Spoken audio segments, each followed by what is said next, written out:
Good evening. My name is Lisa Steele. I'm the artistic director at Vtape, where we were hosted on the lands of the Mississaugas of the Credit River, the Anishinaabe, and the Haudenosaunee Confederacy, and the Wendat. Toronto is in the Dish with One Spoon territory, which is a treaty between the Anishinaabe, Mississaugas, and the Haudenosaunee that bound them to share the territory and protect the land. Subsequent indigenous nations, Métis and the Inuit peoples, Europeans, and all newcomers have been invited into this treaty in a spirit of peace, friendship, and respect. Welcome to the Curatorial Incubator 16, Living in Hope, which we all are, of course. Throughout the fall and early into this year now, 2021, we've been hosting 8 different programs that respond to this theme. This is program number 6. And since we're fully online now, we post one title each week on Fridays. And at the conclusion of each curator's program, we post a recorded Zoom conversation between the curator and the artist. This evening, we're presenting a conversation between the incubatee Karina Griffith and the artists Thirza Cuthand, Penny McCann. Good evening to everyone. Over to you, Karina. Hello, everyone. Thank you so much, Lisa, for the introduction. It's really a pleasure to be with both of you here. I'm such a fan of your work. Penny McCann, we've known each other for a long time, and you were my very first mentor in terms of making film. I hadn't even made a film when I first met you, and working as a production assistant on one of your films. So it's such a pleasure to be able to put one of my films now alongside yours in a program. Thank you so much for being here, Penny. Well, I'm pleased to be here for sure. There's I have a love affair with your films ever since I got to see them. I guess it was last year. Was it last year? It feels so long now, this pandemic. We're in pandemic time. It was right before the pandemic, and I was able to see your showcase at the Berlinale Forum Expanded, 3 of your films, and I've just been so engrossed with them and showing them any chance I get. So I'm just really so one of my newest professional friendships. It's so great to have you here as well. Thank you so much, Thirza. Yeah, thanks for having me. Appreciate it. So yeah, this program, I entitled it Endarkened Perspectives because I was thinking very much about this idea of living in hope. And I hope we can maybe touch on that, what exactly that could and possibly means for all of us in our practice right now. But I came across, so in my research, my broader research on film, with an idea from Cynthia Dillard, and she's coming more from education studies, came up with this idea of endarkenment. So sort of a reflection on enlightenment, but more thinking about Black feminist thought. And it's this idea of reversals that I found so incredibly touching. And also this idea of faith as well. And so the program is really looking at this concept and connecting it to moving images and also sound, and this idea of a kind of how these reversals can be productive for our own communities. And I often say that, sort of like the concept of intersectionality, this comes from Black feminist thought, but it can apply to other communities. So what I was really so intrigued with both of your films was this idea of mystery, specifically, which you achieve through not just your images, but also through your text. And maybe I can start there, because in both of your films, narration is really key to your storytelling. So in the case of Marshlands, Penny McCann's film, this narration is coming through sort of on-screen text. And in Thirza Cuthand's film, Sight, it's coming through a type of dialogue. And I wanted to ask you both the same question, which is, so who exactly are you speaking to? This is something really central to me because, of course, I feel like you're speaking to me, but in your process, are you speaking to yourself? Are you speaking to the images? Are you speaking to the audience, a specific person? If you could maybe think back on what you were thinking at the time you made the film, and what that means to you in terms of who are you speaking to. I can go first if that's okay, Thirza. Yeah, the whole thing about text, when I made Marshlands, because it's an older work from 2000, at that point I was really thinking a lot about voiceover and my voice in work.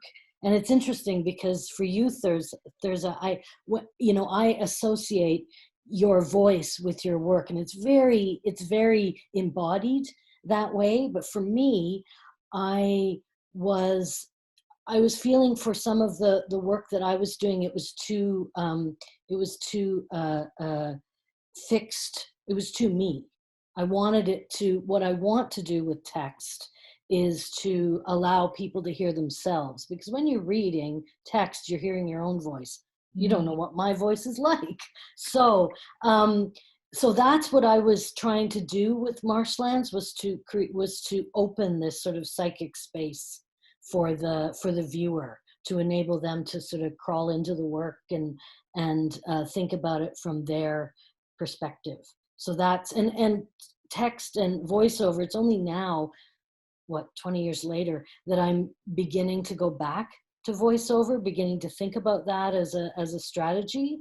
In some of the my most recent piece has voiceover in it, but that's the first one since about the early 2000s that I've done actual voiceover. So I find that interesting. It's a good question. Yeah, I think when I did my film, because it was commissioned for the 8 Fest, so I think originally I was thinking of it as being specifically for 8 Fest audiences, but then at the same time, I'd never been to the 8 Fest when I made it, so I didn't know what that audience was. But I think I was also like, I think when I write them, I'm also kind of like thinking of like talking to like a friend, or like somebody who maybe not like a close friend, like, but to like acquaintances or something. Like I kind of always think of it as like being part of my community somehow, who I'm addressing it to, because I guess because film festivals are like I've been making films for so long, they're like kind of my community. So yeah, I think of it as being very like not this alien kind of audience somewhere out there, but like I don't know, I guess people who I would want to have a conversation with after the film. Yeah, that's what's so really wonderful about both of your films, is that they leave so much open, and in that sense, they really stick with you. And this is what I really loved in terms of a type of reversal, that by leaving things out and not explaining things, you actually bring so much more to the text. One thing that also your films both have in common is this type of materiality. I really feel like I want to reach out and touch the screen, because there's so much texture in terms of the what you're using to film.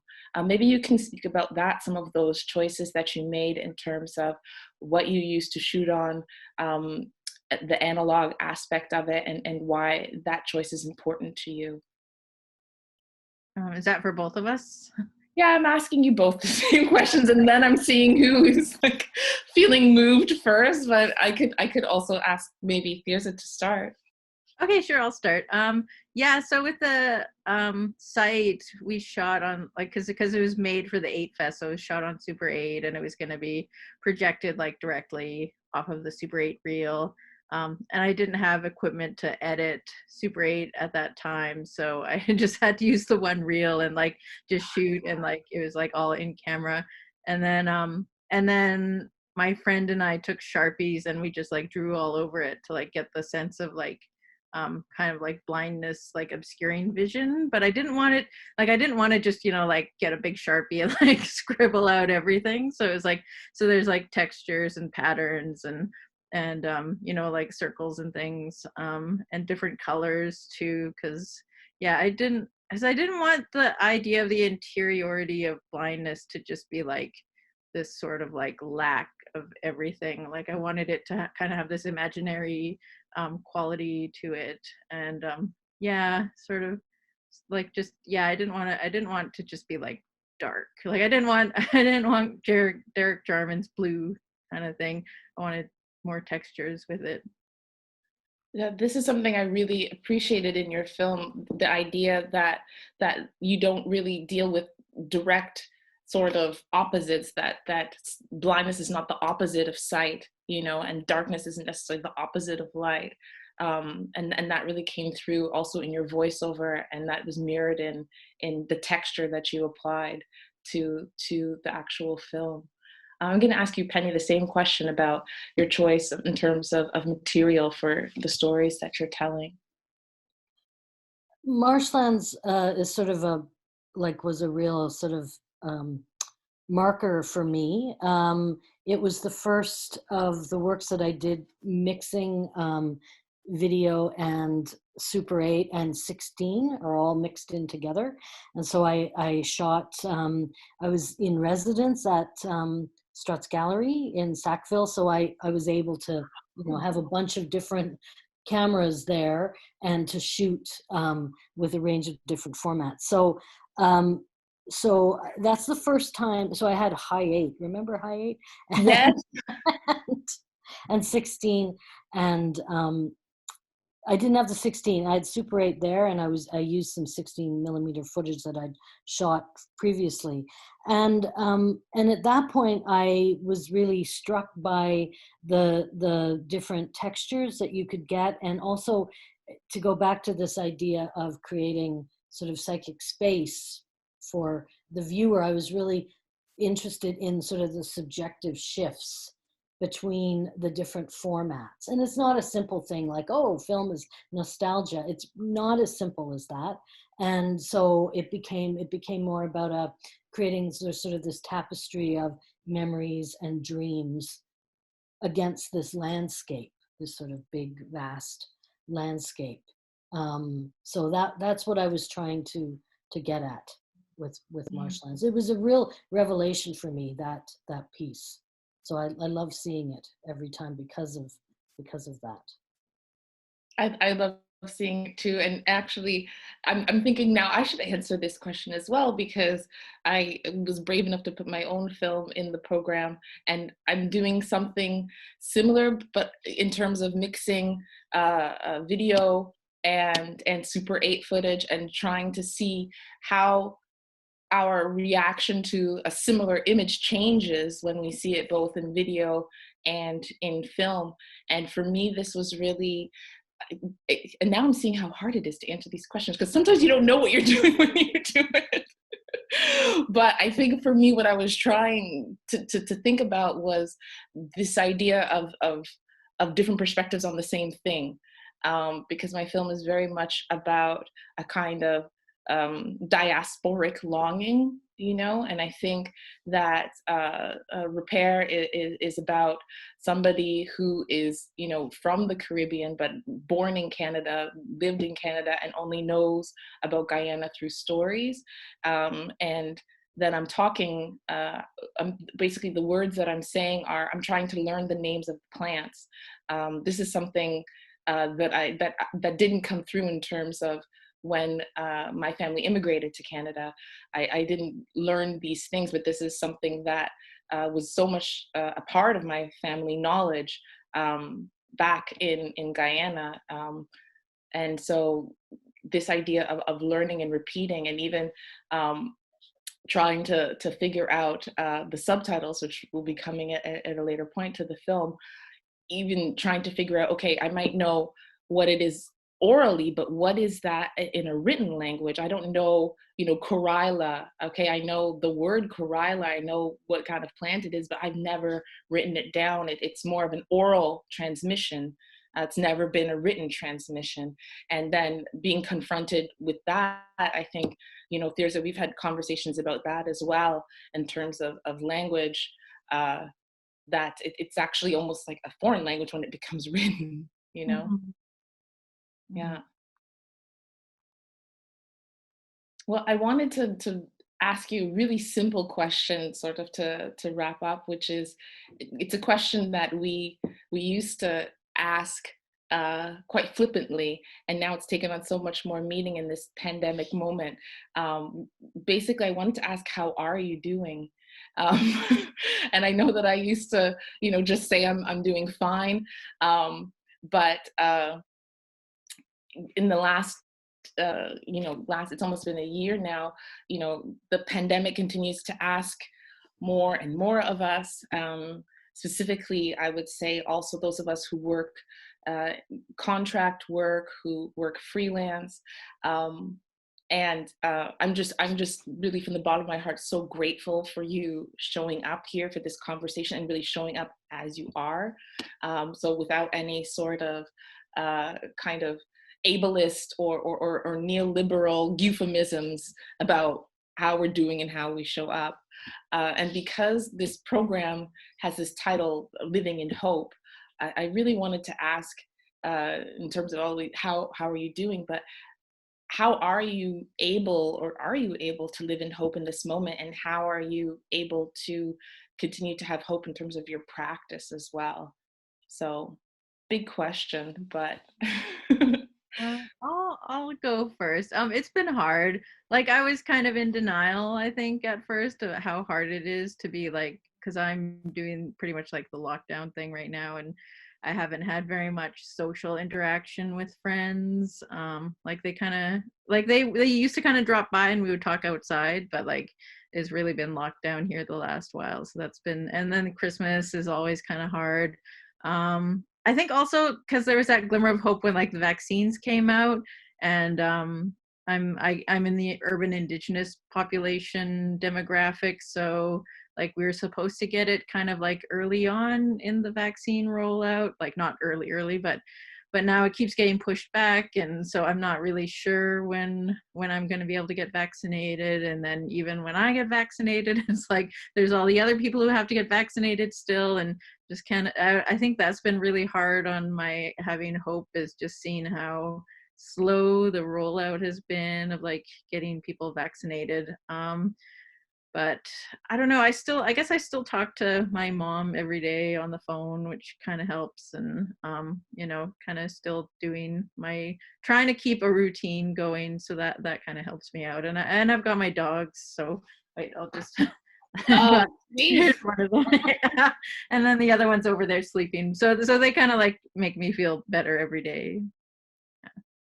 Yeah.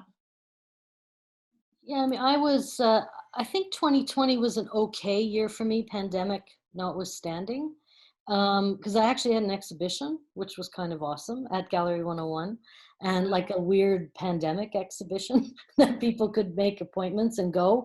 But while Toronto's in lockdown, I was able to have a show. So I feel I was kind of like, and I finished a new work, and we started a new film collective here in Ottawa. So I feel like there's little seeds of hope. I'm getting, but I must say this, December, and even only seven days into January, I'm starting to feel it now. I'm starting to miss the community, even though I saw some of them at Gallery 101, virtually or in person. I'm starting to think it's never going to end. It's just, thinking about working on grants for this year, and you're thinking, oh my goodness, what can I possibly plan for? So I'm hopeful that it will end, but it's not. I thought at the end of 2020, 2021 was going to be fantastic, and it's not turning out that way for a range of reasons, international, but also small. My cat died. Mm-hmm. I have to do a funeral thing, Zoom funeral right after this, and for a family member that normally there'd be a funeral. I can't see. I can't see my sister. All of that, like it's you can't travel anywhere. That's hard. So I'm feeling it's a bit hard. Yeah. Yes. How are you doing, Karina? Thanks for asking. Yeah. I want to be as honest with you guys as you are with me. I'm struggling a bit. I'm an extrovert, I realized, and I think sort of you know, people who are more on the introvert level kind of really, you know, were thriving. I don't want to downplay the tremendous amount of grief that we all feel, but I think in terms of just somebody who really feeds off of contact with other people and conversations, I was missing that. And it's also the many ways that, especially here in Germany, but I'm sure it's also in North America as well, how increased rules, increased policing creates a special kind of dynamic with people of color. So that's something that really raises the anxiety level, just having more police around, more policing. This is something that really, I think, weighs on me as well. I agree with you, Penny, what you said about trying to plan. It's so hard to plan now. I mean, in terms of applying for grants, I know Thirza, you've also been applying for grants this last year. I'm wondering how you sort of make that balance between, okay, you have an idea what you want to accomplish, but you're not even sure if it's possible. That sort of always trying to think of a backup plan. And something else that I know I've spoken about before is just, I don't think we acknowledge how much we're learning in this short amount of time. I mean, this is the second time today I've been in Zoom, but yesterday I was in Jitsi. I know that next week I'm gonna have to be in Cisco WebEx. You know, sometimes I'm in Adobe Connect, sometimes, you know, it's all of these different sort of programs that we have to learn really quickly. And how, you know, we can be judged on the quickness of our internet, which is also related to class as well. And all of this kind of neoliberal idea that if we just learn the tools quickly enough, that we can continue business as usual. And I'm always for addressing that and pushing back against that, because I think this year has changed the way that we think about labor in a very profound way. And I think it's just been a slippery slope into a new kind of industrial age. And I think we have to always kind of be wary of that, be wary of what our work situation is becoming. And every time we say yes to something that actually we wouldn't have said yes to a year ago, we have to mark that moment and remember, okay, that's when you know, my 40-hour work week became a 60-hour work week. So these are the things that I'm thinking of. But in terms of living in hope, conversations like this give me hope, really. The fact that we can all be in 3 different cities and have this conversation and put our films next to each other, and such new things come about, seeing especially our 3 films next to each other really just warms my heart and inspires me. So that's how I'm living in hope, is just hoping for more conversations like this. Mm-hmm. Well, this is, I'm living in hope in spite of, I'm an American born and came to Canada when I was in my 20s, but all my family's in the US, and the events of this week they're just horrifying to me. So I'm hopeful, but I'm waiting at this stage. Thank you all. Thank you for your wonderful work. Karina, thank you for this curatorial project. And I'm going to, do you know Sandra Brewster? Yes, I do. I'm so glad to know Sandra, yes. I'm going to put you in touch if you didn't know her, but thinking about Guyana and stuff, because she was one of our grad students and really enjoyed it. Great. I think the AGO has some of her work on display now on their website. So some of the Blur series, so I'll check that out. Please, everyone who's here, stay on after this conversation is completed. We will see the final title in the Karina's program, Abdi Osman's Labib. So thank you to everyone. And this, the whole program will be available one title after another for people to screen until Friday the 15th of January at 7, when program number 6 of the Curatorial Incubator will start. And again, Karina, thank you. Penny, Thirza, thank you very much. And please stay safe.